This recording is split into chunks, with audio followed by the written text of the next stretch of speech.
마치고 나서 지장보살 명호를 연불합니다. 이 자체가 바로 업장을 소멸하는 것입니다. 바로 업장소멸입니다. 어느 정도까지 소멸을 해야 하는가 하면 지극한 마음에 도달해야 합니다.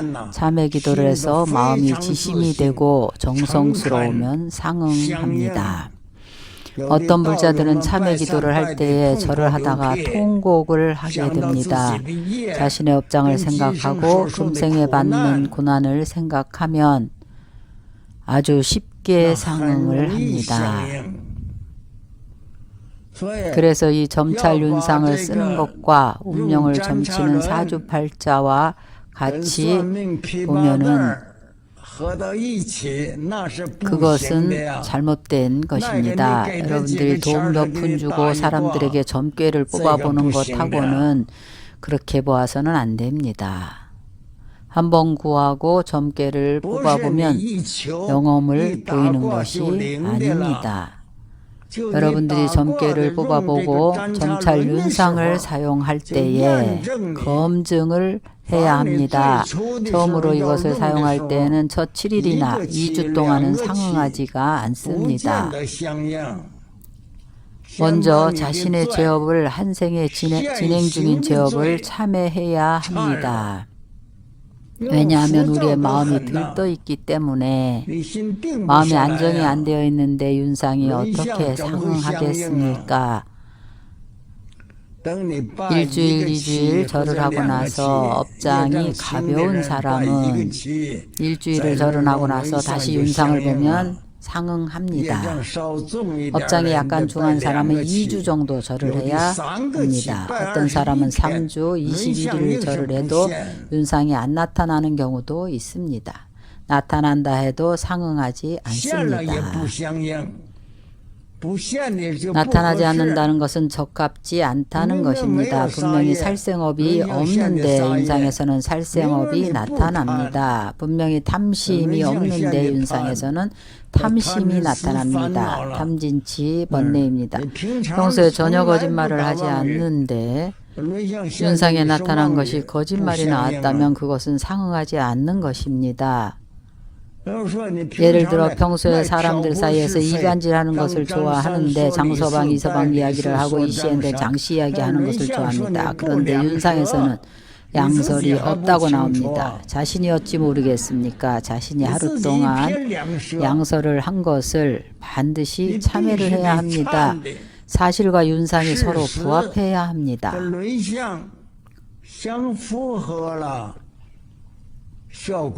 그래야만 효과가 있습니다. 왜냐하면 여러분이 윤상을 쓰는 것은 운명을 점치는 주역이나 육효와 같은 것은 아닙니다. 알겠지요? 그것은 무엇을 하는 것인가 하면 수행을 하는 것입니다. 이 수행은 여러분들이 수행하는 것을 지장보살께서 오셔서 증명하는 것입니다. 지장보살이 와서 증명하지 않으면 상응을 얻지 못합니다. 바로 묻는 것과 그 답이 서로 맞지 않습니다. 그것을 상응하지 않는다고 합니다. 점찰 윤상을 잘못 쓰는 것입니다. 이것은 돈 몇 푼 주면 상응하는 게 아닙니다. 그렇지 않습니다. 참회 기도를 하고 윤상을 쓰는 그 과정은 바로 죄를 참회하는 과정입니다. 윤상이 보여주는 정도에 도달하게 되면 죄가 이미 많이 참회가 된 것입니다. 이 도리를 명백히 알아야 합니다. 여러분들이 참회를 할 때에 여러분들의 지혜가 증장하는 것입니다. 수행에서 지혜가 열리는 것입니다. 지혜가 일단 열리게 되면 참법 기도의 정도를 바로 알게 됩니다. 이미 점찰윤상의 참법과 맞았습니다. 그리고 또 189가지 종류의 해석이 있습니다. 여러분이 참회 기도를 하고 나면 어떻게 해야 된다는 것을 알려줍니다. 189 종류의 해석에 대해서는 뒤에 나오면 이야기할 것입니다. 바로 여러분의 육군, 육진, 육식과 거기에 근본 무명을 더해서 19개입니다. 10세와 19개를 곱해서 여러분의 과거, 현재, 미래세가 10세이고 189 종류입니다.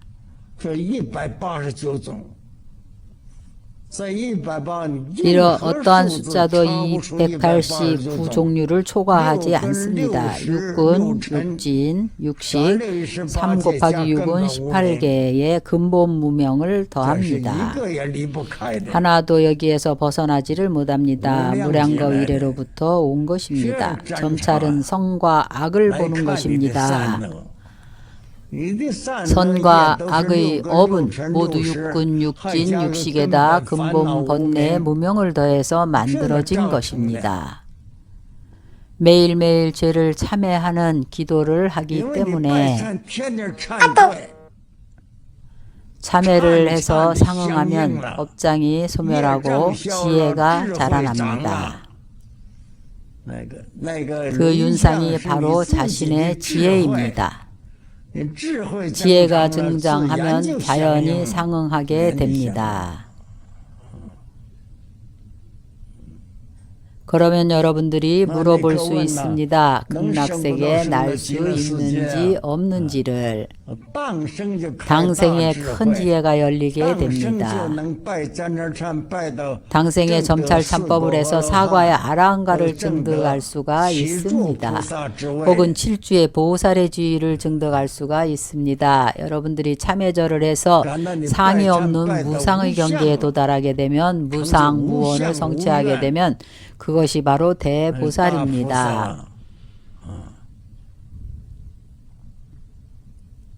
그래서 이것을 변별할 때에 윤상을 쓸 때에는 바로 여러분의 지혜가 열리는 때입니다. 지혜가 증장하면 여러분들은 지혜가 있는지를 바로 알게 됩니다.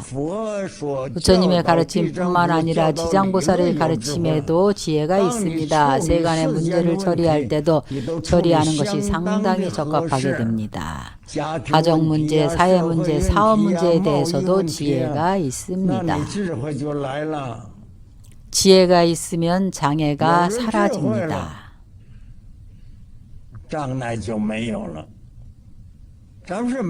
우리는 지혜가 없습니다.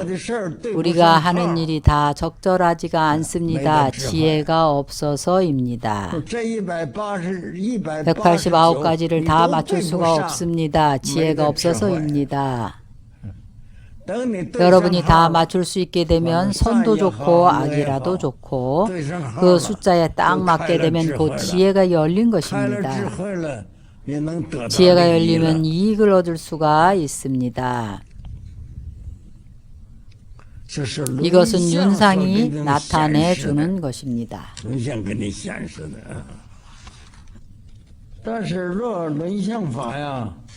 그러나 윤상법을 쓰는 데에는 첫 번째로 인내심이 있어야 합니다. 조급해서는 안 됩니다. 이것은 세상 일을 하는 것처럼 속성으로 빨리 성취되기를 구해서는 안 됩니다. 속성으로 되는 것이 아닙니다. 지장보살께서 또 견정신보살에게 말씀하셨습니다.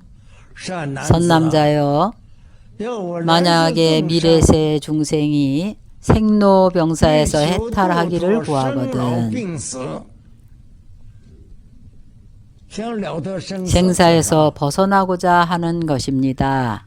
생로병사에서 벗어나고자 하면 발심해서 부처님법을 배워야 합니다.